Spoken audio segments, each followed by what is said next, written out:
ससुराल से मायके में खाना। अरे क्या बात है बहू, पिछले आधे घंटे से मेरे सर पर क्यों तनी खड़ी है? जा जाकर चाय बना।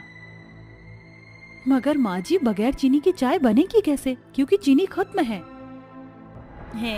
इतनी जल्दी चीनी कैसे खत्म हो गई? ये चक्कर क्या चल रहा है? 1 किलो चीनी ठीक से 2 दिन भी नहीं चलती। कभी चीनी चट तो कभी चाय पत्ती सफा चट। और तो और रसोई का राशन का तो कोई हिसाब किताब ही नहीं है। पता नहीं कैसी हफ्सी बहू मिली है, किचन का कोई भी सामान हफ्ता भर नहीं ले जाती है। ये सुनकर संवेदिता गुस्से में अपनी सास पर चढ़ बैठती है। अगर मैं हफ्सी हूँ तो आप भी कोई हींग जीरा नहीं खाती सासू माँ, समझी ना? अब ये बड़बड़ करना बंद कीजिए और बनिए के पास से चीनी ले आइए, वरना चाय नहीं मिलेगी। सास चीनी लाकर बहू को दे देती है और संवेदिता चाय बनाकर सास को परोसकर खाना बनाने में जुट जाती है। आज तो बाल बाल बच गई, मगर कब तक मैं माँ को छिप छिप कर अपने ससुराल से खाना भेजती रहूंगी और माँ जी के सामने कब तक झूठी सफाई पेश करती रहूंगी। तो देखा आपने दर्शकों, दरअसल बहू की रसोई से जल्दी जल्दी राशन खत्म होने का राज बहू का मायके खाना भेजना था। क्योंकि संवेदिता की माँ चारुलता बहुत ही कामचोर थी, जो चूल्हे चौके के नाम से ही चिढ़ जाती थी। जब तक संवेदिता मायके में थी तो सब ठीक था, मगर संवेदिता के ससुराल जाते ही चारुलता ने अपनी जिम्मेदारियों से मुंह मोड़ लिया। ऐसे में मायके के मुंह से बेचारी बहू आज तक बड़ी ही सफाई से ससुराल का खाना मायके पहुंचा रही है। क्योंकि बहू का मायका कुछ ही दूरी पर था। बहू बनाया हुआ खाना पैक करके किचन की खिड़की से फांद कर फटाफट मायके आती है, जहां उसका पिता पवन भूख से बेहाल हो रहा था। जैसे ही संवेदिता खाने का बॉक्स खोलती है, उसकी आलसी माँ चारुलता खाने पर टूट पड़ती है। अरे वाह, क्या बात है! गर्मा गर्म कचौड़ी के साथ स्वादिष्ट आलू गोभी खाने का मजा ही अलग है। अरे भाग्यवान, बस तुम्हारा पेट ही पहाड़ है। कभी ये मन नहीं करता कि पति को भी पूछ लूं? अरे तुम जानते तो हो, भूख के आगे मुझे कुछ भी नहीं दिखता। माँ, आखिर ऐसा कब तक चलेगा? कब तक मुझे छुपे रुस्तम की तरह अपनी ससुराल की रसोई से खाना मायके लाना होगा? अरे छोड़ क्यों नहीं देती आप आलस करना? ये सुनकर चारुलता झूठ मूठ कर रोते हुए कहती है, सच ही कहते हैं लोग, शादी के बाद बिटिया पराई हो जाती है। मगर एक बात याद रखना मेरी बच्ची, माँ माँ होती है और बड़ापा होता है। ओहो माँ, बस कीजिए ये मेलोड्रामा। जा रही हूँ मैं, वरना मेरी सास ने मुझे किचन में नहीं पाया तो बखेड़ा खड़ा कर देंगी।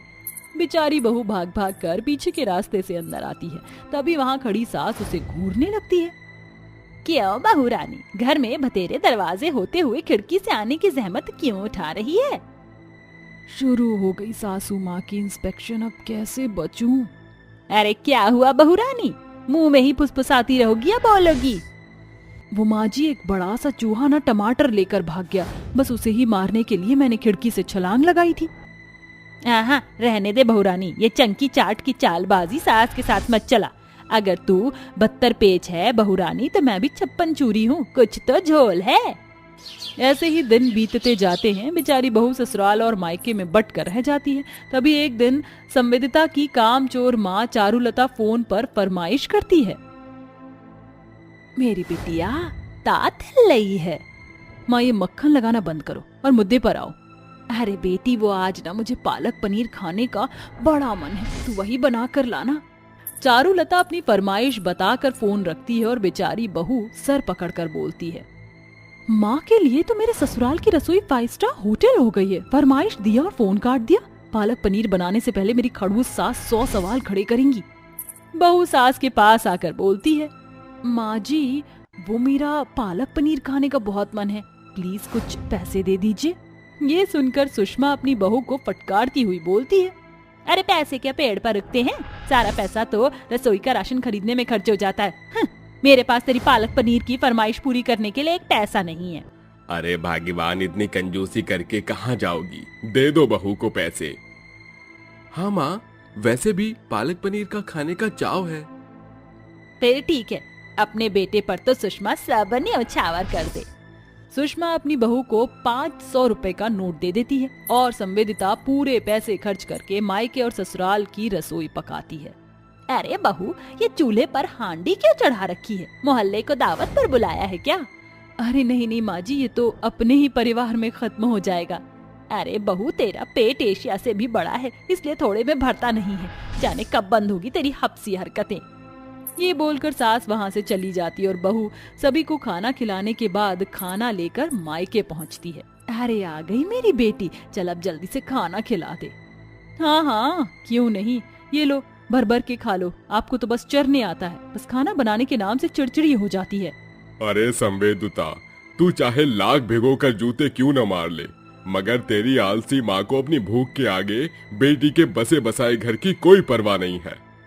ऐसे ही समय गुजरता जाता है, मगर संवेदिता के लाख बोलने पर भी उसकी माँ के सर चढ़ा फूहड़पन का फितूर नहीं उतरता।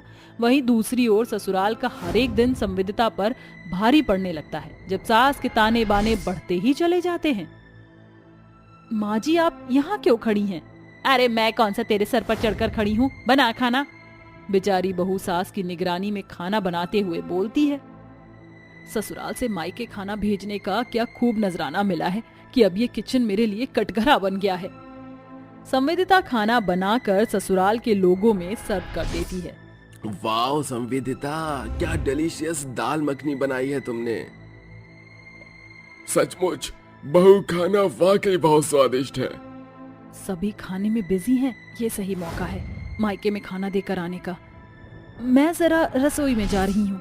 बहू रसोई का बहाना बनाकर अपने मायके खाना देने आती है। तभी सास भी बहू के पीछे पीछे मायके पहुँच जाती है और बहू का भांडा फूट जाता है। क्या बात है बहू रानी, क्या खूब खातिर भाव हो रही है मायके वालों की। अब पता चला कि रसोई जल्दी जल्दी से खाली कैसे होता था। ओ गॉड, आज तो बुरी फंस गई। शक तो मुझे पहले ही था, क्यों समधी जी? मैंने तो सुना था कि बाप बेटी के ससुराल का पानी भी नहीं पीता, और यहाँ आप दोनों मियाँ बीवी बड़े ही मजे से मेरे घर से आया खाना गपागप ठूस रहे हैं। मेरे घर का किचन कोई राशन कोटा नहीं। और दूसरी बात बहू रानी, ससुराल से मायके कुछ जाता नहीं बल्कि आता है। तूने इतने दिनों तक हमें अंधेरे में रखा, अब तू यहीं रहेगी। ये सुनकर संवेदिता की आंखों में आंसू भर आते हैं। तभी चारुलता बोलती है, अरे नहीं नहीं समधन जी, मेरी संवेदिता से नाता तोड़कर मत जाइए। मेरी सजा मेरी बेटी को मत दीजिए, इसे लेते जाइए। अब मेरी संवेदिता आपको शिकायत का मौका नहीं देगी। हाँ सासू माँ, मुझे मायके में छोड़कर मत जाइए। शादी के बाद ससुराल ही बहू का असली घर होता है। आई एम सॉरी, मुझे माफ कर दीजिए। मैं फिर कभी ससुराल से खाना मायके नहीं लाऊंगी, पक्का। ऊपर से सख्त दिखने वाली सुषमा को बहू के आंसू पिघला देते हैं और फिर सुषमा संवेदिता को लेकर घर लौट जाती है। वहीं अपनी बेटी का बसा बसाया घर टूटने के डर से चारुलता आलस छोड़कर अपनी जिम्मेदारी को समझते हुए खुद खाना बनाने लगती है। वहीं सास भी बीती बातों पर मिट्टी डालकर अपनी बहू को माफ कर देती है और इस तरह ससुराल से मायके खाना भेजने का सिलसिला यहीं खत्म हो जाता है। घर के टूटे फूटे खटिया पर सोया हुआ जोर जोर से खांस रहा था। तभी उसकी पत्नी सुभागी भागते हुए घर के अंदर आकर दरवाजा बंद करती है। उसका हाथ पांव खूनम खून हुआ था, जैसे किसी ने उसे खूब सारे पत्थर मारे हो। हे भगवान, अगर ये भीड़ ऐसे ही दरवाजा पीटती रही तो ये कमजोर किवाड़ ज्यादा देर तक नहीं टिक पाएगा। काश कि हमने लोहे का दरवाजा बनवाया होता। शुभांगी के ऐसा कहते ही वो पुराना टूटा फूटा दरवाजा एक मजबूत लोहे के बड़े दरवाजे में बदल जाता है, जिसे देखकर शुभांगी और जगधर चौंक उठते हैं। तभी दरवाजे के बाहर हो रही हलचल भी शांत हो जाती है। ये कैसी जादूगरी थी? मेरे कहने भर से मेरे घर के दरवाजे का ढांचा ही बदल गया। अचानक से शुभांगी की नजर घर में लगे उस खटिये के पाए पर पड़ती है, जो टूटने की कगार पर था। अरे ये खटिया तो टूटने ही पर है। शुभांगी चूल्हे के पास रखे आंच जलाने के पूले से एक बिस्तर तैयार करके जगधर को उस पर सुला देती है। तभी 5 साल की परी अपनी माँ से बोलती है, माँ, मुझे बहुत जोरों की भूख लगी है, जल्दी से कुछ बना दो ना, मेरे पेट में गुड़गुड़ हो रही है। हे भगवान, आज जलाने के लिए मैं जो सूखे पूले बटोर कर लाई थी उसका तो बिछावन बना दिया। अब कैसे जलेगा मुझ गरीब से घर का चूल्हा। ऐसा कहते हुए शुभांगी फूट फूट कर रोने लगती है। तभी चूल्हा जैसे किसी जादूगरी से जल उठता है और खाना बनाने के बर्तन नाचते हुए चूल्हे पर चढ़ जाते हैं, जिसमें से तरह तरह के पकवान तलकर बाहर बर्तन में आ जाते हैं। एक साथ इतना सारा स्वादिष्ट खाना देखकर परी ललच कर खाने पर लपक पड़ती है। देखो माँ, ये चूल्हा तो खुद ही जल उठा और कितने सारे पकवान भी दिए। आओ पिताजी, आप भी पेट भर कर खा लो। अपने घर में हो रहे जादू शुभांगी को हैरत में डाल देते हैं। आखिर ये सब कैसे हो रहा है? क्या मुझ गरीब के घर को जादूगरी ने घेर लिया है? शुभांगी अभी ऐसा सोच ही रही होती है कि तभी उसके सामने एक कोढ़ से भरी एक बुढ़िया प्रकट होती है, जो अचानक से देवी का रूप धर लेती है, जिसे देखकर शुभांगी घुटनों पर बैठकर देवी को प्रणाम करती है। प्रणाम देवी, मगर आपने उन कौड़ी अम्मा का रूप कैसे लिया? सुभागी, वो तो बस एक रूप था, सिर्फ तुम्हें थाहने की। तुम्हारा घर अब जादुई घर बन गया है, जिसमें तुम्हारी हर आशा पूरी होगी। तथास्तु। जैसे ही देवी गायब होती है, पुली पर पड़े जगधर के घाव पर मंडरा रही मक्खियां अचानक फूल बनकर गिरने लगती है और अचानक जगधर उठ खड़ा होता है। तभी अतीत के पर्दे के पीछे छुपी बुरी यादें उसकी आंखों पर झांकने लगती है, जहां से इन सब की शुरुआत हुई थी। जगधर का घर गांव से बाहर था, जिसका कारण था उसका मरे हुए लोगों का क्रियाकर्म करना। इसलिए पूरा गांव समाज उसे और उसके परिवार को घिन की नजर से देखता था। सुभागी, परी का ख्याल रखना, मैं गांव जा रहा हूँ। अजी, मगर तुम तो जानते हो ना कि गांव वालों ने हमें गांव में घुसने से मना किया है। वो हमसे घिन करते हैं। सुभागी, ये जिल्लत तो हमारी पीढ़ियों ने भोगी है, क्योंकि ये समाज अंतिम संस्कार करने वाले गरीबों से नाता नहीं रखते, मगर इनके घर के दान से ही हमारी रोजी रोटी चलती है। जगधर अपने कांधे पर झोला लटकाए गांव आकर सभी के दरवाजों के आगे खड़ा होकर दान मांगता है। इस गरीब की झोली में दान डालो। अरे ओ गरीब चांडाल, मुखिया जी ने तुझे इस गांव में लात रखने से भी मना किया था ना, फिर भी तू मुंह उठाकर चला आया। दिन रात चिताएं जलाता है। तेरी हिम्मत कैसे हुई मेरी चौखट पर चढ़ने की? अगर सभी समाज में मनमर्जी की जिंदगी जिएंगे तो आखिरकार कौन करेगा मुर्दों का दाह संस्कार? अब गांव ने मुझ गरीब को यही जिम्मा सौंपा है, तो इसमें मेरा क्या दोष? तेरी ये मजाल, तू गरीब चांडाल आके जुबान चलाता है। ठहर तू। सविता चिल्ला चिल्ला कर गांव के पूरे लोगों को इकट्ठा कर लेती है और सभी जगधर को लाठी की मार मारने लगते हैं। अरे मुझ गरीब पर तरस खाओ, अरे मुझे जाने दो, अरे मैं बाल बच्चेदार हूँ, जाने दो, मत मारो। कान खोल कर सुन ले जगधर, अगर दोबारा इस गांव के भीतर नजर भी आया तो आएगा तो तू 2 पांव पर, लेकिन जाएगा 4 कंधों पर, और तेरे साथ तेरी बीवी और बच्ची को घर समेत फूंक देंगे हम लोग। समझ में आया तुझे? चल भाग यहाँ से। जगधर जैसे तैसे लड़खड़ाते लंगड़ाते हुए अपने टूटे फूटे घर में पहुंचता है। उस दिन के बाद से वो फिर कभी गांव में नहीं जाता। ऐसे में गांव से मिलने वाले दान का दाना पानी रुक जाने के बाद उनके घर की हालत इस कदर बुरी हो जाती है कि वो दाने दाने के लिए दुबर हो जाते हैं। तभी एक दिन जगधर के पास घीसू, जो कि उसका पुराना दोस्त था, उसके घर की चौखट पर कुछ राशन रख जाता है। ई ले जगधर, ये राशन से खाना पका कर खा लो। शुक्रिया घीसू। सुभागी उस राशन से खाना बनाती है। तभी कोढ़ से पीड़ित एक बुढ़िया उसके दरवाजे पर आती है। उसके घाव पर मक्खियां भिनभिना रही थी। मदद करो, मुझ कोढ़ लगी बुढ़िया की। कोई नहीं पूछता, न मेरे पास घर है न ठिकाना, भूख भी लगी है। अरे अम्मा, वहाँ क्यों खड़ी हो? अंदर आओ। सुभागी और जगधर उस बुढ़िया के कोढ़ का इलाज करते हैं और ये सिलसिला कई रोज तक चलता है।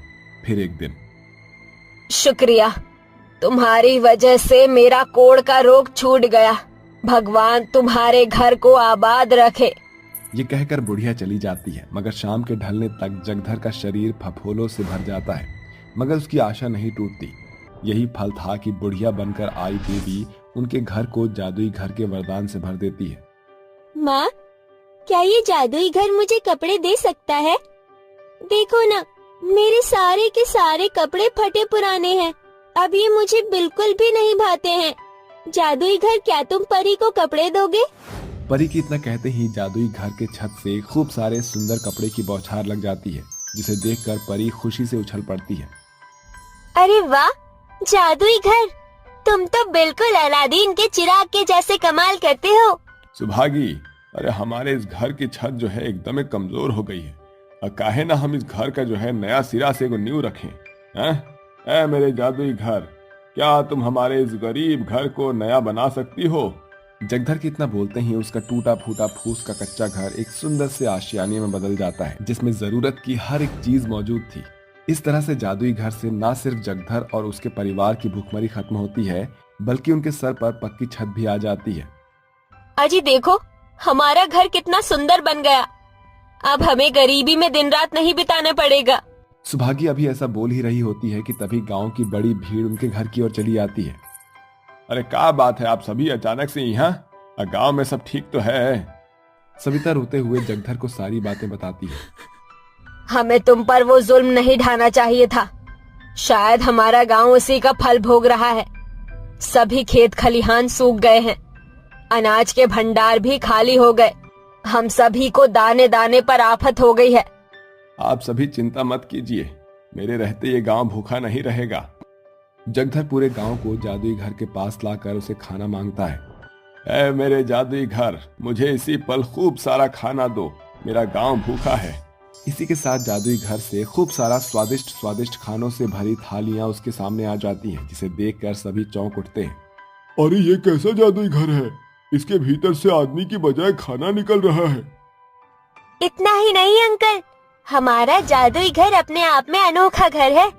ये घर खुद ब खुद साफ हो जाता है, यहाँ तक कि चूल्हे पर बिना आंच के खाना भी बन जाता है, और भी बहुत कुछ। क्योंकि हमारे घर की नींव हमारा ईमान है, जिसे हमने बुरे समय में भी बचा कर रखा। हमने अपना ईमान नहीं खोया, इसीलिए ये सब पाया। छोटी सी परी के शब्द सभी के लफ्जों पर लगाम लगा देते हैं, जिसके साथ गांव की भूखी भीड़ पेट भरकर खाना खाती है। ये वही गांव के लोग थे जो कल तक जगधर को चंडाल कहकर उसे चीखते चिल्लाते हुए अपनी चौखट से भगाया करते थे। उसे मारने पीटने में भी पीछे नहीं हटते थे। मगर जगधर और उसके परिवार की यह अनोखी पहचान जादुई घर की देन है, जिसने सभी की सोच को उस दिन नया बदलाव दिया था।